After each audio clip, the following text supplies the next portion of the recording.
Welcome to the Climate Hive show. What do you solve? We're here to discover the stories of climate innovators and change makers. I'm Kevin Drolet, aka Kedro, and I'm here with my co-founder and co-host, Mike Higgins, aka Higo. And we're super excited to speak today with Debarshi Das, founder of Onyx Power. Debarshi is going to tell us more about why Onyx is so special. But first, let me introduce Debarshi and tell you a little bit about him. Debarshi is a climate tech entrepreneur and executive with over 16 years of global clean energy experience, including energy, solar, EV, PV charging, or PV, EV charging, energy efficiency, and battery technology. His pursuit of equitable and economic access to zero emissions power has taken him from volunteering to install solar systems in unelectrified Nicaraguan village rooftops to overseeing gigawatts of offshore wind contracts throughout Europe. Today, he is both the executive vice president of Consol, a clean energy consultancy, and the founder of Onyx Power, an impact-focused clean technology company based in Long Beach, California. So, great background. I'm going to go ahead and turn it over to you, Higo, and the floor is yours. All right, my floor. Debarshi, great to see you. Thanks for joining us today. We appreciate it. Yeah. So with this podcast, Kevin and I got together because we had recognized, businesses are formed when an entrepreneurs recognize a problem, a deficiency, a vacuum in a market, right? And at the same time, they come to the realization, hey, we can do something about this. We can combine here and do something about this. And that's when a business is born. And we like to refer to that as the aha moment, So I'd love to hear, from you, what was the aha moment that got this rolling? Yeah, the aha moment for me and my team was realizing that we could empower the powerless. And to us, that has a few different meanings. One, in a very literal sense, there are a lot of people in the world, some estimates up to still 1 billion globally, who are unelectrified or have no access to reliable power. But beyond the literal source of power and access to power, there's a level of empowerment through employment and being able to have a meaningful job, being able to take care of your family and serve your community. So we have a pretty interesting approach that maybe is a little different than others in our field, in that what's central to how we develop and deploy our clean energy products is actually how we engage with the community and help lift them up, really actually help them lift themselves up and create a better future for themselves. So that's when I talk about empowering the powerless. There's the literal, many people, and even folks who may not be that far away from where many of us live, oftentimes do not have power or consistent power or reliable or safe, clean power. But at the same time, they may not have economic power. They may not have social power. They may not be able to kind of stand on their own and make a career path in a modern kind of green technology field. So those are the two things that really inspired us to take action and step into doing what we do at Onyx. And I'm happy to explain more about what that journey has looked like so far. Yeah, that's wonderful. I know from our previous conversation, our touch base, that you've made that decision yourself, that it was, you made a decision to volunteer to provide this infrastructure versus take paid employment. It meant that much to you, and I think early on in these struggles, this is what it takes. It takes people to stand up and say, I'm going to become part of the solution, because of this problem I'm seeing. Why don't you give us that story? Because it was so inspirational the first time I heard it. Love our viewers to hear it. Happy to. So there are a few different elements to our origin story, but one that was really pivotal was this volunteer project that I mentioned in Nicaragua. It was with a great nonprofit called Grid Alternatives. They operate both domestically and provide free solar rooftop installations for low-income families, but they also operate internationally and provide the same solar installations, but often for unelectrified homes and buildings around the world, from Nicaragua to Mexico to Nepal. So back in November of 2015, volunteered to travel abroad to Nicaragua with grid alternatives and install solar on rooftops in homes that were in previously unelectrified village. And that was pivotal for me, since I had started thinking about energy back in 2007. So, 8 years prior, when I was volunteering, doing an unpaid internship in the Dominican Republic for a completely different reason. But living there for 3 months, I realized, the power infrastructure here is terrible. It's unreliable. And as I dug into it, I found out it's driven by imported fossil fuels, which are very expensive, especially as a percentage of people's income on the island, but also, as you can imagine, highly polluting. And so something seemed very, very wrong with that equation. And that spurred me to finish my schooling and, in fact, switch tracks into renewable energy. And so, fast forward from the next 8 years of, onshore wind energy, offshore wind energy, commercial, industrial, solar, that led me to the point of coming back around to volunteering with this group, Grid Alternatives, and realizing that, yes, not only the technology has continued to improve, but the economics, most importantly, have dramatically improved to now make this possible and make this accessible. And that was really kind of one of the last piece of the puzzle that fit in and made me kind of continue to push me into the direction of ultimately starting Onyx. Such a great story.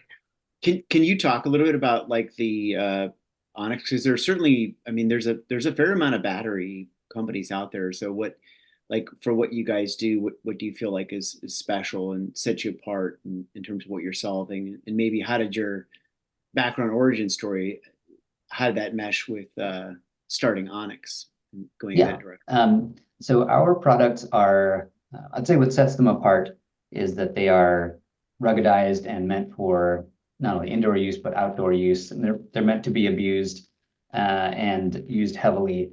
They're essentially light industrial products. They're dual voltage output, so both 110 and 220 volt output.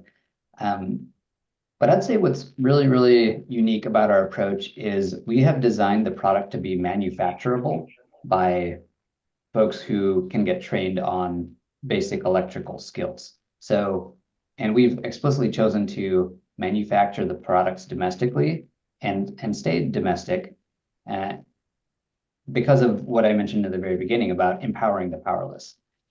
If we can not only give people clean power products, that solves one issue, whether it's for disaster relief or emergency response. And everyone needs power when the power's out. But how do you help people enter a career in a workforce who may not have previous skills, may not have educational opportunities previously, may not have economic access to get the education? So we've designed our product not only to be manufacturable by trained folks who can have no prior skill coming in, but also the fact that they are able to be assembled and manufactured, with trained skills and by hand. It creates a modular platform where we've essentially future-proofed the battery technology and inverter side. So we can continue to adapt with ever-changing battery technology and include more advanced, lower cost battery cells, as well as higher power, higher efficiency inverters. So it actually solves multiple challenges at the same time by doing what is probably the reverse of what most companies do, which is, manufacture in the lowest cost place possible, which makes economic sense. Right. But we're solving for different problems. Yeah, and I will say that for listeners and viewers, go to their website. They have the coolest calculator. We can't really like show this for people that are just going to listen. But if you go to the onyxpower.io, you'll see, if you go to the little sandwich thing and pull up the calculator, you can actually build yourself a nice little fun party and see what the battery, so you can have your blender going, your karaoke, all the things you're going to need, and you can see how much a charge comes out of the battery and what you need for one of the batteries. So quick plug to the calculator, and the genius software guy who built it for you, I guess, is a friend of yours. So Yeah, thanks, Kevin. No, that our friend Julian built that for us just being a good guy and wanting to help us advance our mission. And yeah, we get the question, number one question we get, which is a great question, is how long will it run? And so instead of answering with the classic engineer's response, it depends, we're like, oh, why don't we make an easy, fun tool to play with that folks can drag and drop different kinds of devices, make their own devices, and answer, help them understand the answer to their own question, how long will it last? And then you can change the system just like you're talking about. You can architect your own nanogrid with 2R5s, 3R5s, some X10 expansion packs. So yeah, we're trying to demystify and make that question a lot easier to answer, so folks can become comfortable with that, with the equivalent of range anxiety for mobile energy. Who are you looking to go out and sell these products to and make them available for? Is this something for the home, something for the business? Just talk a little bit about that. Yeah. So we are essentially call it a B2B company, and the types of customers we engage with and supply to are usually larger organizations such as utilities, such as municipalities, universities, but predominantly, and large, federal, state, even county agencies, those who are operating in the world of disaster response, emergency preparedness. And so utilities have been quite interested, especially, and unfortunately, as in past years, we've had many instances of power outages in California. And of course, folks know, nationwide, pick a natural disaster, and it usually ends with power outages for a period of time. So utilities have been particularly interested, federal agencies have been particularly interested, and we've supplied to or done demos and won kind of prize competitions for these types of organizations. So it's typically large fleet operators who either already operate in the energy space or deliver backup power to communities when they need it. Yeah, so they'll roll in with trucks with these things and literally start to hand them out to the people that need them. Right. Exactly. And we find that they're the best types of partners for this type of product, because again, it is a light industrial product, so it's not meant for camping. There are a lot of great options out there if you want to do, say, recreational mobile energy, but ours is intentionally for more kind of critical power use and in light industrial use. So yeah, fleet operators, those who can roll trucks, roll vans, and deploy these at scale. Those are the types of entities who are most interested in our product. How did you guys land on this as a business? Like, how did you land on Onyx? Because there's a lot of battery companies. I mean, it's what brought you to this product? Yeah, so good question. The three co-founders, myself and the two others, Aaron and Casey, we all previously worked together at a battery technology company, and that was mostly focused on electric vehicles. But there were additional projects in the stationary storage and what ended up being kind of a mobile, smaller storage project. And so that's actually where we did some early learning, education, and customer discovery. Learned that, an equivalent of a generator, but that's quiet and zero emissions and doesn't operate at a high temperature, so there's not a fire risk, doesn't require, the same type of fuel management.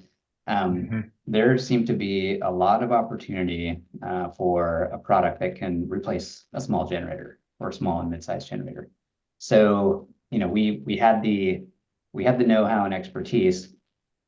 But funny enough, as we're talking with the origin stories, what actually kicked us off into making the product, kind of jumping in the garage and starting to build the first version, was one of the co-founders' sister she lived on Easter Island in the middle of the Pacific, and their community was developing new homes, but they were unelectrified. And she asked us, knowing that we all three worked at this battery tech company, she asked, "Hey, can you guys design a solar powered off grid battery system that can live outdoors and kind of take a lot of use and abuse and can handle the weather?"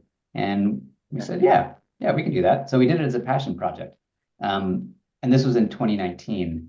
And when we realized, hey, I think we've got something good here. This could really help communities, remote communities in need. We developed the product, and then March 2020 rolled around, and the world changed just as we were launching our company in March of 2020. So it was in some ways terrible timing, but in some ways perfect timing, because at that point we had nothing to lose, so we figured, why not go for it? So we took it from there. Very cool. Yeah. Mike, did you see, Mike, on the calculator, there's the bouncy house. I wasn't gonna go back to the calculator, but yeah. No, go ahead. Before you leave today, I do want you to tell the bouncy house story, because I know you guys. Sure. But go ahead, Mike. Yeah. What do you got? Good. What do I got? No. Yeah, I'm just more interested again in looking at 2025 and your plans and things like that. So are you guys gonna start out in a state? Are you looking to go vertically? Like, what's your plan for 25 to get rolling with getting the word out? Yeah.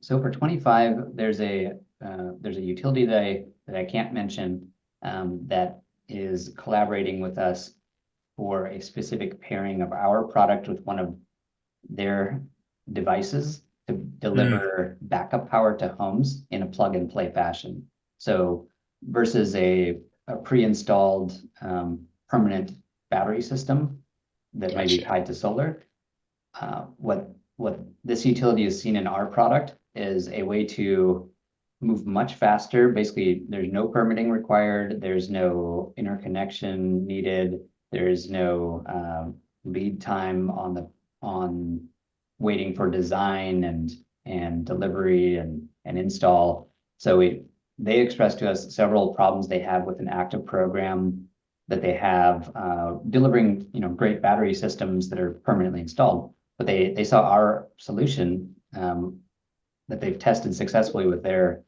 integration device. They see an entire new approach to delivering plug and play backup power to customers, like medical baseline customers who have really critical life support equipment, or customers in high fire threat districts that are exceptionally prone to power outages. So this is actually a big initiative for 2025, and it'll start kind of more regionally in the West, but in fact the technology approach is not limited to the West at all, since it can essentially be anywhere there's an electrical panel for a home. That sounds like a great case study, and I suspect that this will be emergency and disaster relief oriented, or is it super hot days, the grid can't keep up? Like, let's go to critical areas in our community, they're going to need the power. Like, what's the the use cases of this partnership? Because that sounds awesome. This would be specifically for emergency response and power outages, and and it kind of builds on a project where we partnered with that same nonprofit that I volunteered with, Grid Alternatives, many years ago. We approached them, pursued a state-funded grant from the California Energy Commission, and won that grant to deploy our systems to 3 different tribal communities in California. And so we delivered that project in 2023, and that really was there was kind of another aha moment there with, gosh, you could stage these at people's homes. You could have a central center or community center where they're stored and then deployed as needed.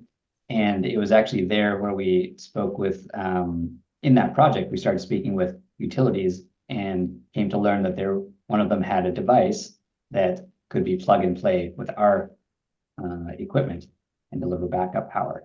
So the connections just continue to reinforce themselves throughout kind of this longer arc of time and exciting projects. If you're talking about with this device and these attachments, you're talking about the ability to plug these into the panel to run the whole house, right? That's so right. Not just having to run an extension cord out to something, but this plugs in so the entire house electrical system is now back online, so to speak. That's right. That's exactly right. Yeah. Yeah. I was going to ask, how does that integrate with like if a home has solar, like how do your batteries integrate with solar in that way? Because it's something that can plug in and then act like to hold charge from solar. How does that work?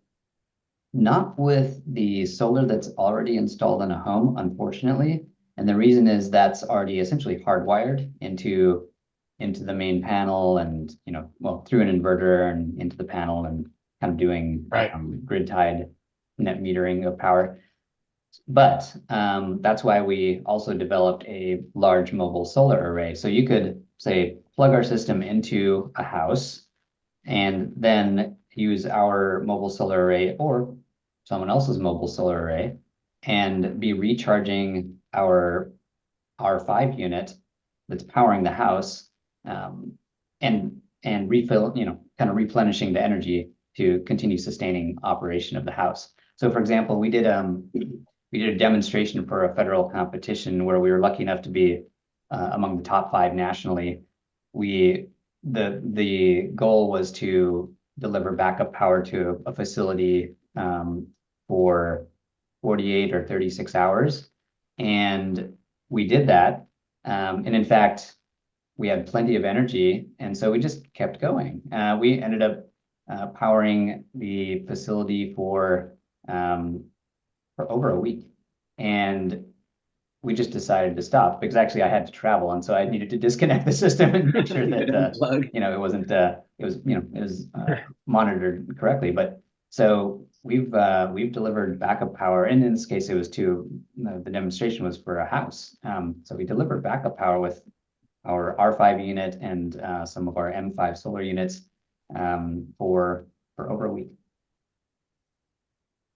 I was going to ask also, I was wondering because we did a project with another company that was providing backup power, renewable energy to rural communities in India, and just where there was none, and they were bringing sort of light. It was like changing the equation for particularly for women actually that didn't have access to power at nighttime. But do you guys have any international expansion? I mean, you mentioned the number. There's 1 billion people who don't have access to reliable power. That's globally, lots of places. Are you guys planning on reaching out into those communities too? Short answer is yes. And so we're actually looking at several opportunities for international expansion. And these opportunities are actually, most of them are funding opportunities, whether federal or otherwise, that help accelerate deployment of domestic technology abroad. And so, yes, very much interested in that. And in fact, going back to part of the origin story on Easter Island, that, if I recall, that grid, there was no grid on that part of the island, but it was, I believe it was a 50 hertz, 220 volts, maybe the Chilean grid infrastructure, which basically meant we designed our product in dual voltage for a reason, to be globally ready for deployment. So it just happened to have an additional benefit that we've now learned from the utility that, you can output 220 volt, you could plug into our device and power a home. Oh, that's fantastic. So, you just can't, you can't predict some of this stuff. You can't even envision some of this going into it. It just comes to, it starts to show up on your doorstep, or great ideas come from customers all the time. And things that we never thought about, deployment types we never thought about, even product improvements we never thought about. And we continue to stay very open to that. In fact, the Tribal Communities Project, we got such good feedback from the tribal communities. We evolved our product and made several updates in our latest iteration that was coming straight from the tribes. Oh, that's fantastic. Yeah. Got to be in it to win it for sure. And always listening. Yeah. On that solar question, Kev, I've got solar on my house. I live north of Denver, and it's in my contract that you can't use the solar directly that you're harvesting, even if the power's out, because I don't get all my power. Isn't that wild? So you're not allowed to go up and use that solar yourself because it goes out to the grid. Oh yeah. Isn't that nuts? Yeah. Yeah. No, That was kind of it's ironic. strange, the setups in the the grid is anyway, it's an interesting place in different states for sure. But I mean, I think like these types of batteries, and the fact that you have something that I just think like the use case is so broad. I was years ago in New Orleans post Katrina, and we were doing cleanup, and I was volunteering and stuff. And it's like you can just see the need for something like this. What difference batteries like this would make for homes, for being able to clean up.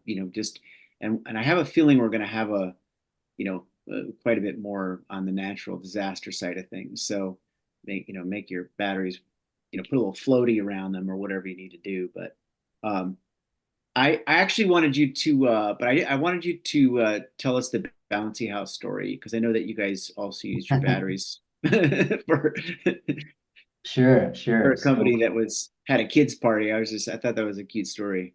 Yeah, I'm happy to. And then actually, I do want to touch a little, build on what you're talking about on the disaster front and hurricanes. But Bouncy House story. So we were asked to provide power to a community event as the Delray Neighborhood Council, which is in the greater Los Angeles area. And we said, great, would love to. And they asked, oh, can you power our sound stage and some other devices, audio equipment, some laptops? Yeah, no problem. That's all pretty low power stuff, in fact.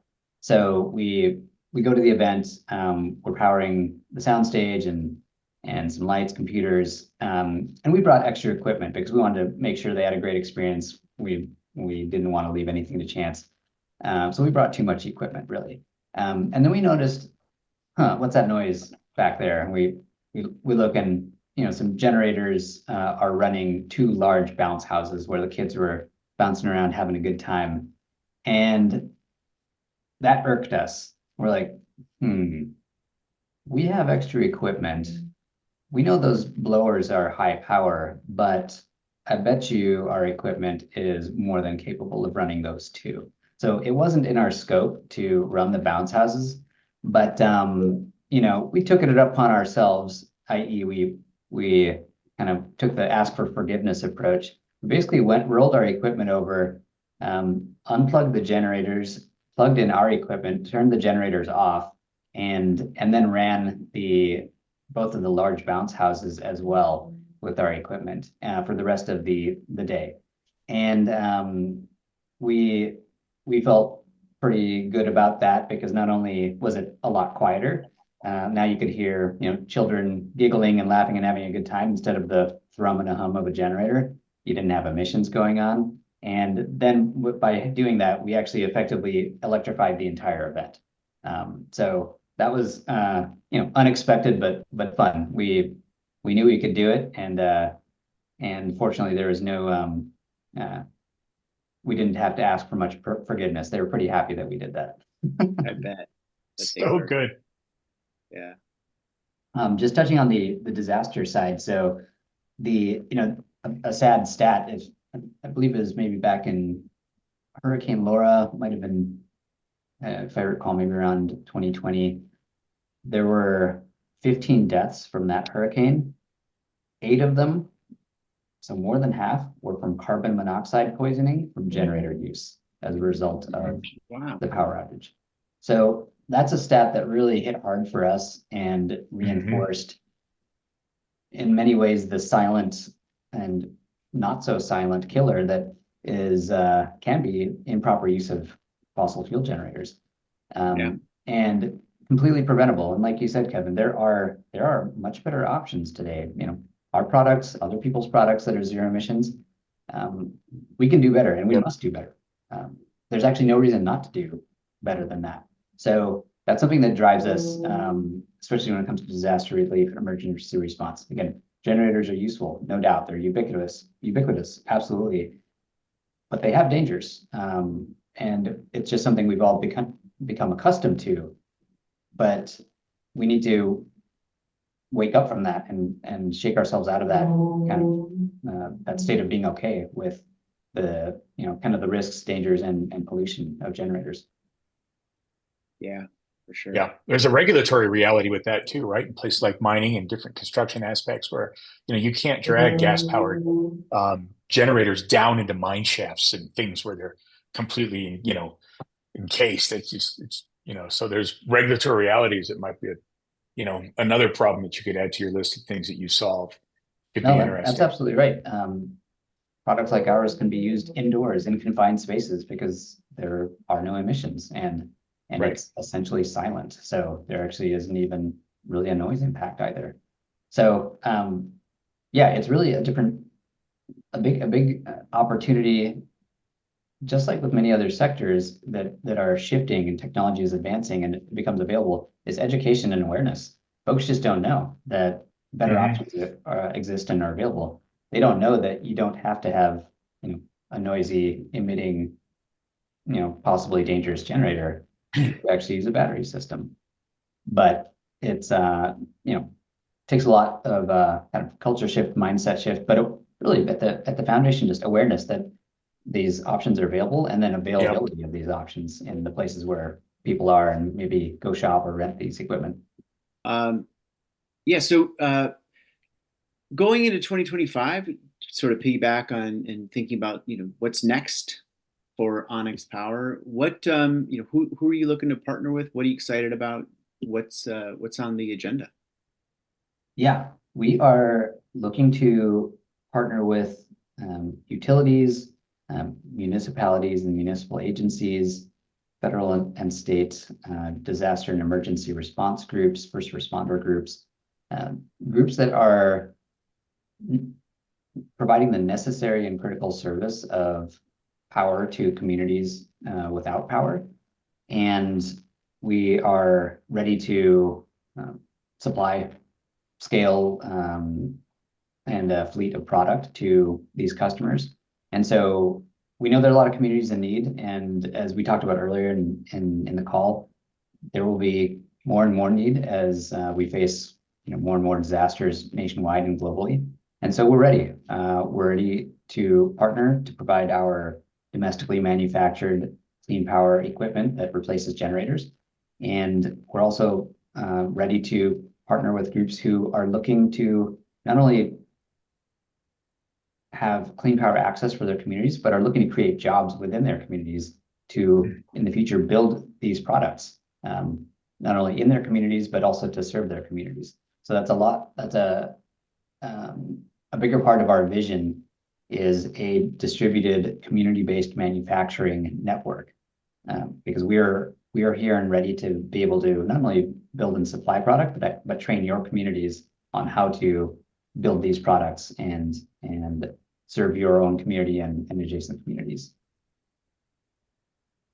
Awesome. Well, Debarshi, thank you so much for coming on to the show and telling us. And you are solving a lot of problems, actually, and really appreciate your stories and really appreciate the spirit of how you came to what you're doing. And you're in it for like such a much bigger purpose. And we can only wish you the best of luck. And everybody should check out Onyx Power for their next Bouncy House party. Check out the calculator. And yeah, amazing product, amazing company, amazing human being. So thank you so much for joining us today. And thank you, thanks, Kevin. Mike. Thank you, Mike. Really appreciate the time and the questions. And let's make it all better. Absolutely.